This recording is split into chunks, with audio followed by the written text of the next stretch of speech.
Hi guys and welcome back to the channel Held Dominance. Anthony here. Please remember to like and subscribe and also click that notification bell if you're enjoying what you've seen and if you want to see more. Coming up in today's episode, Willie Peters in line for a Super League coaching job. Bellevue transformation begins in July and a new signing possibly this week. And the Warriors let Star go but bring in two young starlets. So we begin with the open post at Hull KR as Willie Peters is in pole position to be named the next head coach at Hull KR. Reports understand the 43-year-old has been a part of the interview process and is favourite to land the role ahead of the 2023 season. Peters is currently assistant coach of Newcastle Knights with Aidan O'Brien and served as an NRL assistant for the last 6 years. During his time in the game, he's worked under Wayne Bennett, Trent Barrett, as well as Aidan O'Brien, and former Hull FC player Anthony Seibold, who was also rumoured to be in the running for the position earlier in the season. CEO Paul Larkins said in an interview with Hull Live that the club was chasing someone with Super League experience, something Peters has from playing with the Wigan Warriors, Widnes Vikings, and as you see here, Gateshead Thunder. Highly respected in the game, Peters will be landing an attractive job in the Super League after Rovers' recent rise. Despite two disappointing results, they remain on an ascent, and they are currently 6th in the Super League after the 11th round. If appointed, he will take charge at the end of the season, with Smith set to remain in the role until the end of the contract. However, recruitment and retention will be left in the hands of the incoming boss, whoever that may be, which was the major reason for the Rovers' urgency and swift handling of finding Smith's successor. A Sydney native, Peters has played under West Tigers, Manly and South Sydney Rabbitohs as a coach, and Sydney is his home. A former halfback, Peters played 76 first-grade games for the Rabbitohs and St George Illawarra Dragons, as well as spending time in Super League.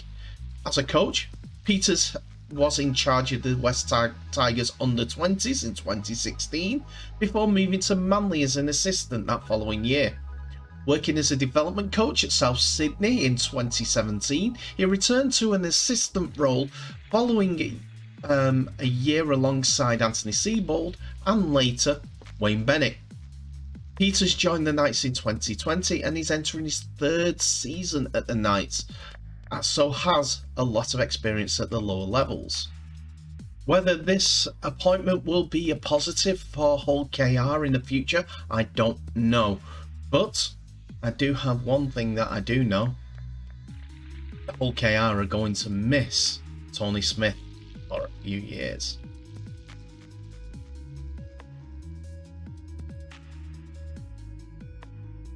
We now go on to two stories for Wakefield.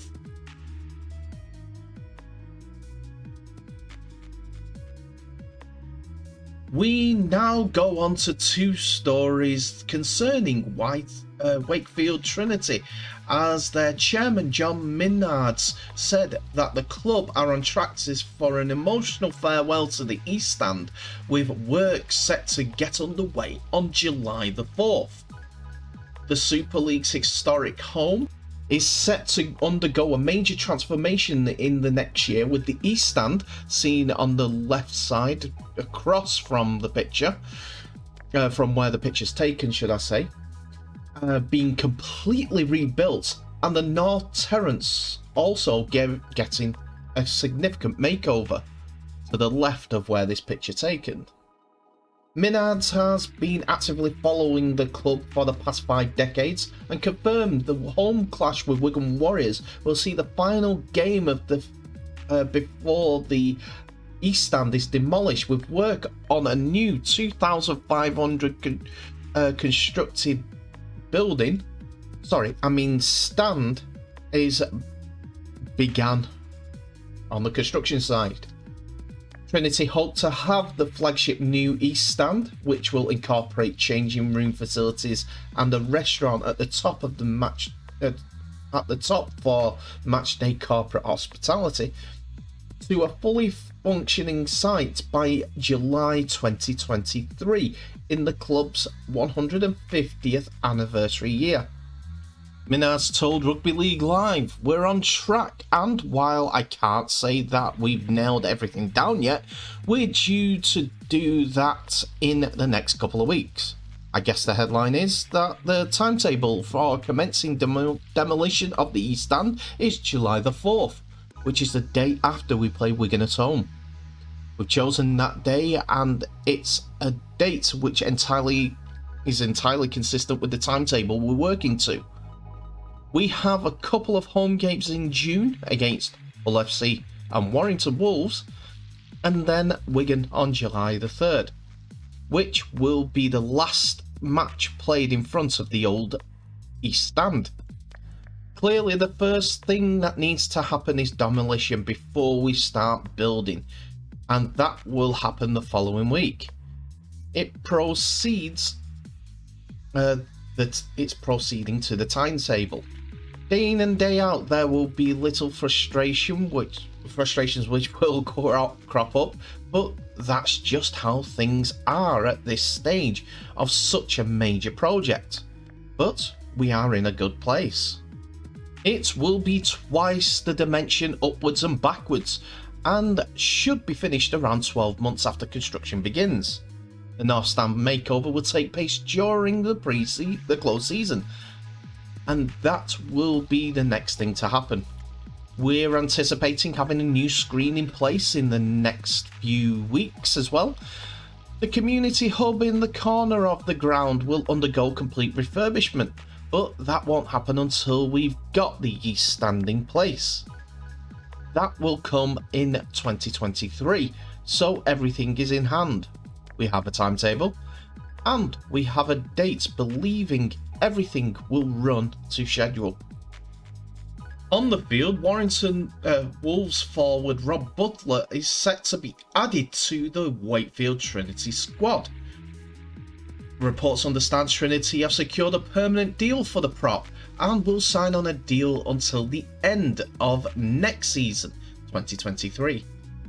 Trinity have tried desperately to search for a middle to bolster their squad, and have landed the former London Broncos forward, who is struggling for game time at Warrington this season.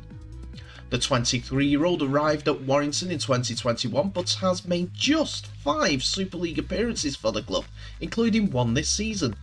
Warrington is said to be open-minded to mid-season business, and Butler's departure will free up cap space for potential moves in their direction.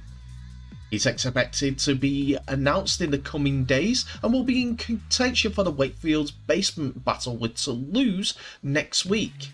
Wakefield are 4 points clear of the Super League basement side, but have won just 3 games all season. Speaking of their French opponents, they have announced that they have bolstered their squad with the arrival of NRL prop Daniel Alvaro. The forward, who has made more than 100 NRL games for different clubs, has signed a deal which sees him stay at the club until the end of the 2024 season. His arrival is timely for Toulouse, who are currently 4 points adrift at the bottom of the Super League table, and Alvaro arrives following the signing of Corey Norman, the halfback who has played with Alvaro at the St George Illawarra Dragons last year. Norman is set to debut for the basement battle against Wakefield Trinity next week, although it's unclear whether Italy international Alvaro will arrive in time.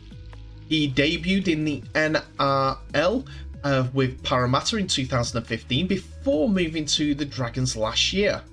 He played 19 times in the NRL season and has made 114 appearances overall. Toulouse's latest signing said, "I'm very grateful for the opportunity to join Toulouse Olympique, and I can't wait to join the team." Toulouse chairman Bernard Sarrazin added to the statement, powerful and a good defender, Daniel will undoubtedly bring his high-level experience to the team.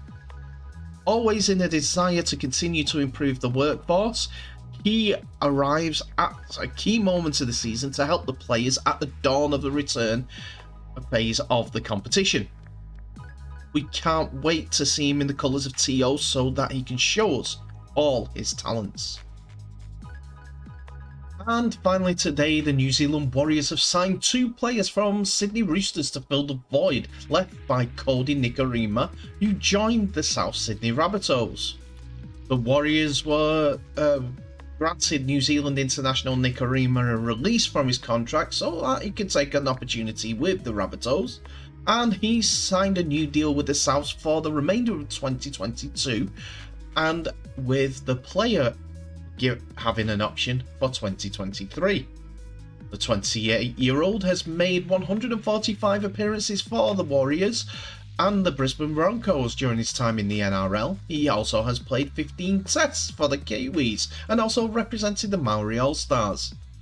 On the signing, Rabbitohs head of football Mark Ellison said Kodi has been a strong performer at NRL and international level for a number of seasons now, across many positions including all of the key spine positions. He will add depth to our side across many facets of the game, and we feel he can bring another dimension to our attack, as well as strength to our defence when he is on the field. His experience will also be valuable to many of the younger players we have in our squad. We look forward to seeing Kodi as our Cardinal and Myrtle in our Cardinal and Myrtle jersey this season. The Warriors in return have signed halfback Ronald Volkman left and hooker Freddie Lussick with immediate effect. Volkman is only 19 and has signed a deal with the Warriors until the end of the 2025 season. However, Lussick, who is the younger brother of Joey and Darcy Lussick, who have played in the NRL and Super League, has joined the Warriors for the remainder of the campaign. Warriors General Manager Craig Hodgson said he was thrilled to add Ronald and Freddie to the squad for right now. We are keen to have Ronald on board for the rest of the season rather than waiting for 2023. It's beneficial for him and for us to have him settle into the club sooner rather than later. And Freddie brings NRL experience out of the Roosters system to add more support into the dummy half ranks to Wade Egan and Taniele Otakolo. My thoughts on these 2 signings? Well, it's more potential. And there's plenty of potential in that New Zealand squad already. There's just no substance. They're losing the forward battle, and they look devoid of ideas when they're attacking. This is just off the Cronulla game. They've lost 60 points, won in Golden Point, and then lost the game due a doubt when the opponent team was down to 11 men at one stage, and should have been 11 men for the rest of the game, in many people's eyes. It's a weird one. They're signing all this potential, but are they ever going to have something to show for it? Your guess is as good as mine. I hope it comes through, but I'm not sure. And that's it for another episode, ladies and gentlemen. Thank you so much for watching. Please remember to like, subscribe, and also click that notification bell for any updates that may be coming your way. And also anything else that may be coming from our ears to your ears, our mouths to your ears in the next few days. Remember to share this video worldwide, as the stories reflect views from all over rugby league. Anyway, tell me what your thoughts are of today's episode. New Zealand Warriors signing 2, but letting Nikorima go. Do you think that that's a positive or a negative? Tell me in the comments. Wakefield are in for a couple of changes on and off the field. Their new stand and refurbishment of another stand are beginning. One will be done in pre-season, while the other will be done July 2023. And Hull KR. Willie Peters, do you think he's the man for the job, replacing Tony Smith? It'll be a hard act to follow. They'll miss it, Tony Smith. But anyway, thank you so much for watching. Please remember to share this video worldwide. I'll end today by wishing you all the best. Please stay safe, and I'll see you in the next episode.